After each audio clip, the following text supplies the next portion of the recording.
Hi, welcome to my channel. ನಾನು ರೋಷನ್. ನಾನು ಚಿಕ್ಕ ವಯಸ್ಸಿಂದ ಕ್ರಿಕೆಟ್ ಅಂದರೆ ನನಗೆ ಸಿಕ್ಕಾಪಟ್ಟೆ ಇಷ್ಟ. ಸುಮಾರು 5 ವರ್ಷದಿಂದ ನಾನು ಕಠಿಣ ಪರಿಶ್ರಮವನ್ನು ಮಾಡ್ತಾಯಿದ್ದೀನಿ. ಇವಾಗ ನನಗೆ 18 ವರ್ಷ ವಯಸ್ಸು. ನಾನು ಕ್ರಿಕೆಟ್ ಆಡೋಕ್ಕೆ ಶುರು ಮಾಡಿದಾಗ ನನ್ನ ವಯಸ್ಸು 4 ವರ್ಷ. ಮತ್ತು ನಮ್ಮ ತಂದೆ ಕೂಡ ಕ್ರಿಕೆಟ್ ಪ್ಲೇಯರ್ ಆಗಿದ್ದವರು. ಅದಕ್ಕೆ ಅಪ್ಪ ನನಗೆ ಸಪೋರ್ಟ್ ಮಾಡ್ತಾರೆ.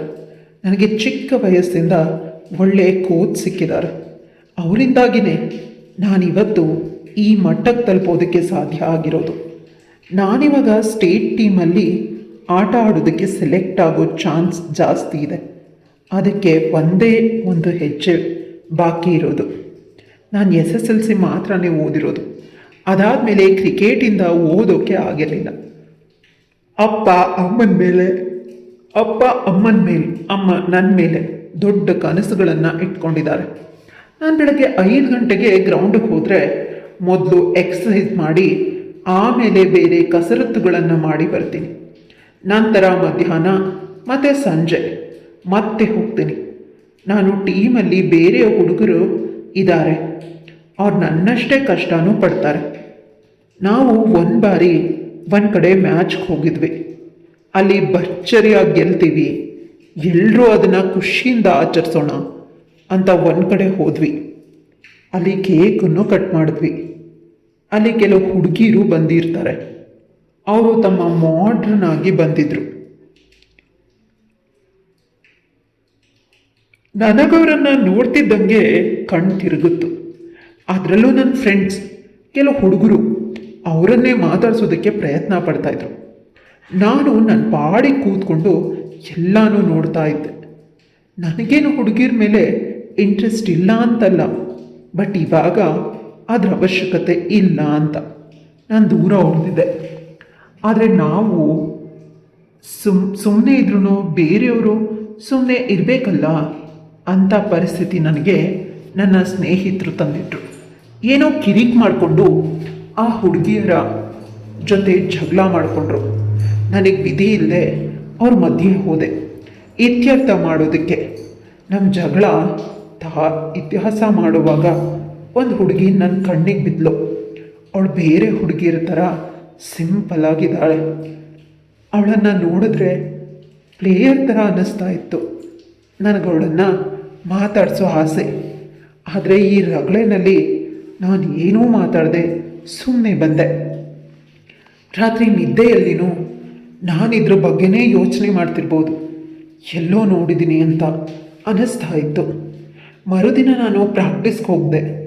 ನಾನು ನನ್ನ ಪಾಡಿಗೆ ಪ್ರಾಕ್ಟೀಸ್ ಮಾಡ್ತಾ ಇದ್ದೆ. ನನ್ನ ಸ್ನೇಹಿತರೆಲ್ಲ ರೇಗಿಸೋಕ್ಕೆ ಶುರು ಮಾಡಿದ್ರು. ಏನು ನೆನ್ನೆ ಆ ಹುಡುಗಿನೇ ನೋಡ್ತಾ ಇದ್ದೆ, ಏನು ಸಮಾಚಾರ ಅಂತ. ನಾನು ಅದ್ರ ಬಗ್ಗೆ ಮಾತಾಡ್ತಾ ಪ್ರಾಕ್ಟೀಸ್ ಮಾಡ್ತಾ ಇದ್ದೆ.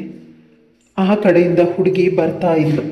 ಹೌದು, ನಾನು ನೋಡಿದ ನಿನ್ನೆ ರಾತ್ರಿ ಇದ್ದ ಅದೇ ಹುಡುಗಿ. ಆದರೆ ಇವತ್ತು ಅವಳು ಬ್ಯಾಟ್ ಆ್ಯಂಡ್ ಬಾಲ್ನ ಹಿಡ್ಕೊಂಡು ಬಂದಿದ್ದಾಳೆ. ಅವಳು ನಮ್ಮ ಸರ್ ಹತ್ರನೇ ಕೋಚಿಂಗ್ ತಗೊಳ್ಳೋಕ್ಕೆ ಬಂದಿದ್ದಾಳೆ.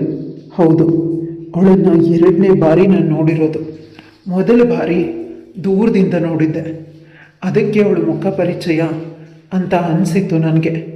ಸರ್ ಅವಳನ್ನು ಮಾತಾಡಿಸಿ ಅವಳಿಗೆ ಏನು ಮಾಡಬೇಕು ಅಂತ ಹೇಳಿ ಹೋದರು. ಅವಳನ್ನು ಗಮನಿಸಿದೆ. ನನಗವಳು ಚೆನ್ನಾಗಿ ಆಟ ಆಡ್ತಾಳೆ, ಸ್ವಲ್ಪ ಟ್ರೈನಿಂಗ್ ಕೊಡಬೇಕು ಅಂತ ಅನ್ನಿಸ್ತು. ಆದರೆ ಅವಳು ನನಗಿಂತ ದೊಡ್ಡವಳು ಅಂತ ನನಗೆ ಆಮೇಲೆ ಗೊತ್ತಾಯಿತು. ಆದರೆ ಅವಳು ನನಗೆ ಕ್ರಿಕೆಟ್ ಇಷ್ಟ ಅಂತ ಕಲಿಯೋದಕ್ಕೆ ಬಂದಿದ್ದಾಳೆ. ಕೋಚ್ ಸರ್ ನನ್ನನ್ನು ಕರೆದು ಅವಳಿಗೆ ಸ್ವಲ್ಪ ಇದ್ರ ಬಗ್ಗೆ ಹೇಳ್ಕೊಡು ಅಂತ ಹೇಳಿದ್ರು. ನಾನು ಅವಳಿಗೆ ಹೇಳಿದೆ. ಅವಳು ನನ್ನ ಮುಖಾನೇ ನೋಡಿದ್ಲು. ಆಗ ನನಗೆ ಗೊತ್ತು, ನಿನ್ನೆ ನಾನು ನಿಮ್ಮನ್ನು ನೋಡಿದ್ದೀನಿ. ನಮ್ಮಿಬ್ಬರ ಮಧ್ಯೆ ಮಾತುಕತೆನೂ ನಡೀತು. ನಮ್ಮಿಬ್ಬರ ಕಣ್ಣುಗಳು ಬೆರೆತವು. ಆಕೆ ಪ್ರತಿದಿನ ಬರೋದಕ್ಕೂ ಶುರು ಮಾಡಿದ್ಲು. ಇದರಿಂದ ನಮ್ಮಿಬ್ಬರ ಒಡನಾಟ ಜಾಸ್ತಿ ಆಯಿತು. ನಮ್ಮಿಬ್ಬರ ಈ ಚಂದವಾದ ಮಾತು ಇಲ್ಲಿಗೆ ನಿಲ್ಲಿಲ್ಲ.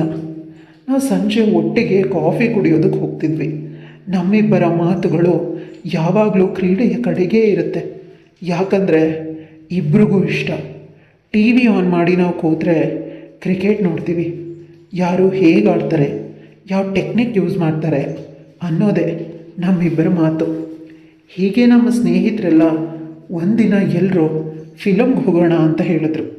ನಾವೆಲ್ಲರೂ ಸಿನಿಮಾಕ್ಕೆ ಹೋದ್ವಿ. ಅವಳು ನನ್ನ ಪಕ್ಕನೇ ಕೂತ್ಕೊಂಡಿದ್ಲು. ಆ ಸಿನಿಮಾದಲ್ಲಿರೋ ಹಸಿ ಬಿಸಿ ದೃಶ್ಯಗಳಲ್ಲೂ ಅವಳು ಮುಜುಗರದಿಂದ ನನ್ನ ಪಕ್ಕ ಕೂತ್ಕೊಂಡ್ಳು. ನೋಡಿದ್ಲು. ನಾನೊಳಗೆ ಸಮಾಧಾನ ಮಾಡಿದೆ. ಪರವಾಗಿಲ್ಲ, ನೀನು ಮುಜುಗರ ಪಡಬೇಡ. ನಾನವಳ ಕೈನ ಹಿಡಿದು ಇಡೀ ಸಿನಿಮಾ ನೋಡಿದ್ದೆ. ಆ ಸಿನಿಮಾ ನೋಡಿದ ಮೇಲೆ ನಮ್ಮಿಬ್ಬರ ಮಧ್ಯೆ ಏನೋ ಒಂಥರ ಶುರುವಾಯಿತು. ಹೇಳೋದಕ್ಕಾಗ್ತಿಲ್ಲ, ಆದರೆ ನಾವಿಬ್ಬರು ನಮಗೆ ಗೊತ್ತಿಲ್ಲದಂತೆ ಪ್ರೀತಿಸ್ತಾ ಇದ್ದೀವಿ. ಒಂದು ಬಾರಿ ಆಕೆ ಮಧ್ಯರಾತ್ರಿ ಫೋನ್ ಮಾಡಿ ಜೋರಾಗಿ ಅಳೋದಕ್ಕೆ ಶುರು ಮಾಡಿದ್ಲು. ಬೇಗ ಮನೆಗೆ ಬಾ ಅಂತ ಗೋಗರದ್ಲು. ನನ್ನ ಸ್ನೇಹಿತರು ನನಗೆ ರೇಗಿಸ್ತಾ ಇದ್ದಾರೆ. ಅವಳು ಇಷ್ಟು ರಾತ್ರಿ ನಿಂಗೆ ಫೋನ್ ಮಾಡಿದ್ದಾಳೆ ಅಂದರೆ ಏನೋ ಸಮಾಚಾರ ಇದೆ. ನೀನು ಯಾಕೆ ಹೋಗ್ತಾ ಇದೆಯಾ ನಿಮ್ಮ ಪ್ರೇಮ ಪುರಾಣಕ್ಕೆ ಅಂತ ರೇಗಿಸ್ತಾ ಇದ್ರು. ಆದರೆ ನನಗೆ ತಲೆಯಲ್ಲಿ ಇದೆಲ್ಲ ಇಲ್ಲ. ನಾನು ಗಾಬರಿಯಿಂದ ಎದ್ನೋ ಬಿದ್ನೋ ಅಂತ ಓಡಿದೆ.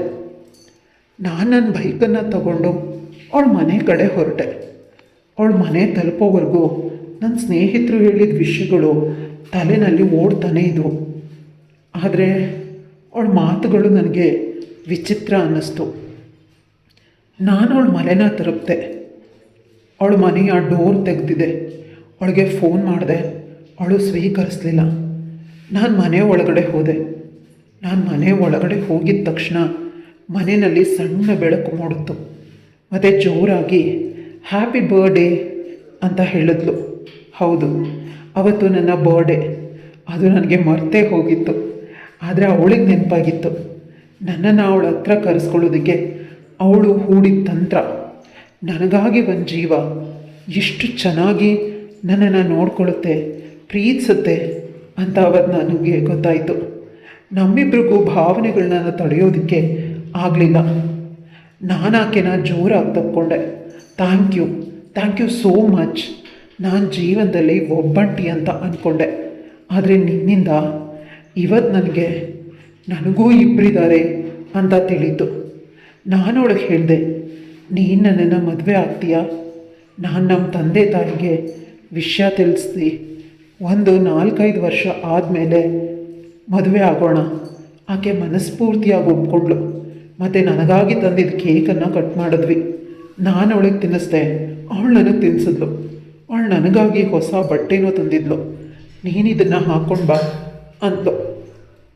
ನಾನು ಆಯಿತು, ನಾನು ಈ ಬಟ್ಟೆನ ಹಾಕ್ಕೊಂಡು ಬರ್ತೀನಿ. ನೀನು ನನಗೆ ಇಷ್ಟವಾದ ಸೀರೆನ ಉಟ್ಕೊಂಡು ಬರಬೇಕು ಅಂತ ಹೇಳಿದೆ.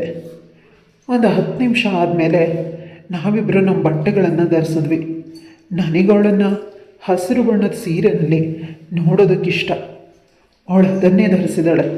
ದೇವತೆ ಥರ ಕಾಣಿಸ್ತಿದ್ದಾಳೆ. ಅವಳಿಗೆ ನನ್ನನ್ನು ತಾನು ಕೊಡಿಸಿದ ಬಟ್ಟೆಲಿ ನೋಡಿ ಖುಷಿ, ಎಷ್ಟು ಚೆನ್ನಾಗಿ ಕಾಣಿಸ್ತಿದ್ಯಾ ಅಂತ ನನ್ನ ತಲೆ ಮೇಲೆ ಕೈ ಹಾಡಿಸಿ, ನನ್ನ ಪ್ರೀತಿ ಹುಡುಗ ನೀನು ಅಂತ ಕೆನ್ನೆ ಮೇಲೆ ಒಂದು ಗುರುತನ್ನು ನೀಡಿದ್ಲು. ನಾನು ಅವಳಿಗೆ ಕೆನ್ನೆ ಮೇಲೆ ನನ್ನ ಗುರುತನ್ನು ನೀಡಿದೆ. ನಾವಿಬ್ಬರು ಭಾವಾವೇಶದಲ್ಲಿದ್ವಿ. ನಾವು ಗ್ರೌಂಡಲ್ಲಿ ಮಾತ್ರ 6-4 ಹೊಡಿತೀವಿ. ನಿಜ ಜೀವನದಲ್ಲೂ ಯಾವಾಗ 6-4 ಹೊಡೆಯೋದು? ನಾವಿವಾಗ 6-4 ಹೊಡಿಬಹುದು. ಆಕೆ ನನ್ನನ್ನು ತನ್ನ ಕೋಣೆಗೆ ಕರ್ಕೊಂಡು ತನ್ನ ಕೋಣೆ ಹೇಗೆ ಸಿಂಗಾರಗೊಂಡಿದೆ ಅಂತ ತೋರಿಸಿದ್ಲು. ಅವಳ ಕೋಣೆ ನೀಲಿ ಬಣ್ಣದ ಲೈಟಿಂದ ತುಂಬ ಹೋಗಿತ್ತು. ಮತ್ತು ಎಲ್ಲ ಲೈಟನ್ನು ಆಫ್ ಮಾಡಿದ್ರೆ ಅವಳ ರೂಮ್ ಕತ್ತಲಾಗಿ ಮೇಲ್ಗಡೆ ಮಾತ್ರ ಚಂದ್ರ ಮೂಡುವಂತೆ ಒಂದು ಲೈಟ್ ಬರುತ್ತೆ. ಅದು ನೋಡೋಕೆ ತುಂಬ ಸುಂದರವಾಗಿದೆ. ನಾವು ಆ ಚಂದಿರನ ಬೆಳಕಲ್ಲಿ ನಮ್ಮ ಸರ್ವಸ್ವವನ್ನು ಹಂಚ್ಕೊಂಡ್ವಿ. ನಾನು ಅದೆಷ್ಟು 6 ಮತ್ತು 4 ಹೊಡೆದ್ನು ನನಗೆ ನೆನಪಿಲ್ಲ. ಆಕೆನೂ ಏನು ಕಡಿಮೆ ಇಲ್ಲ, ಯಾಕಂದರೆ ಅವಳು ಒಳ್ಳೆ ಪ್ಲೇಯರ್. ಅವಳು ಹೆಚ್ಚೆಚ್ಚು 4 ಮತ್ತು 6 ಹೊಡೆದ್ಲು. ನಮಗೆ ಆಟ ಆಡಿ ಸುಸ್ತಾಗಿತ್ತು. ನಿದ್ರೆ ಎದ್ದಾಗ ಚಂದ್ರ ಹೋಗಿ ಸೂರ್ಯ ಬಂದಿದ್ದ. ನನ್ನ ಹುಟ್ಟುಹಬ್ಬ ಇಷ್ಟು ಚೆನ್ನಾಗಿ ನೆರವೇರುತ್ತೆ ಅಂತ ನನಗೆ ಗೊತ್ತೇ ಇರಲಿಲ್ಲ. ನಾನು ಆಕೆಗೆ ಥ್ಯಾಂಕ್ ಯು ಅಂತ ತಿಳಿಸಿ ಅವಳ ಮನೆಯಿಂದ ಹೊರಟೆ. ರೂಮಿಗೆ ತಲುಪಿದ ಮೇಲೆ ನನ್ನ ಸ್ನೇಹಿತರೆಲ್ಲರೂ ನನ್ನನ್ನು ನೋಡಿ ರೇಗಿಸಿದ್ರು. ಯಾಕಂದರೆ ಅವಳು ಕೊಟ್ಟ ಗುರುತು ನನ್ನ ಮೇಲಿನ್ನ ಹಾಗೇ ಇದೆ. ಈ ವಿಷಯ ನನಗೆ ಜೀವನದಲ್ಲಿ ಹೊಸ ಹುಮ್ಮಸ್ಸನ್ನು ನೀಡಿತ್ತು. ನಾನು ಇನ್ನಷ್ಟು ಚೆನ್ನಾಗಿ ಆಟ ಆಡೋದಕ್ಕೆ ಶುರು ಮಾಡಿದೆ. ಮತ್ತು ಕೆಲವೇ ದಿನಗಳಲ್ಲಿ ನನ್ನ ರಾಜ್ಯವನ್ನು, ನಮ್ಮಿಬ್ಬರ ಪ್ರೀತಿ ನಮ್ಮ ಜೀವನಕ್ಕೆ ಅನುಕೂಲ ಮಾಡಿಕೊಟ್ಟಿದೆ ಮತ್ತು ಯಶಸ್ಸನ್ನು ನೀಡಿದೆ. ಪ್ರೀತಿ ಹೀಗೆ ಇರಬೇಕು, ಸಪೋರ್ಟ್ ಮಾಡೋ ಹಾಗಿರಬೇಕು. ನನಗಂತ ಜೀವನ ಸಿಕ್ಕಿದ್ದು ನಮ್ಮ ಪುಣ್ಯ. ಎಲ್ರಿಗೂ ಹಾಗೆ ಸಿಗಲಿ ಅಂತ ನಾನು ಆಶಿಸ್ತೀನಿ. ಕತೆ ಇಲ್ಲಿಗೆ ಮುಗಿಯುತ್ತೆ. ಈ ಕತೆ ಬಗ್ಗೆ ಅನಿಸಿಕೆ ಅಭಿಪ್ರಾಯಗಳೇನಾದರೂ ಇದ್ದರೆ ಕಮೆಂಟ್ ಮಾಡಿ ತಿಳಿಸೋದನ್ನು ಮರಿಬೇಡಿ. ಬಾಯ್.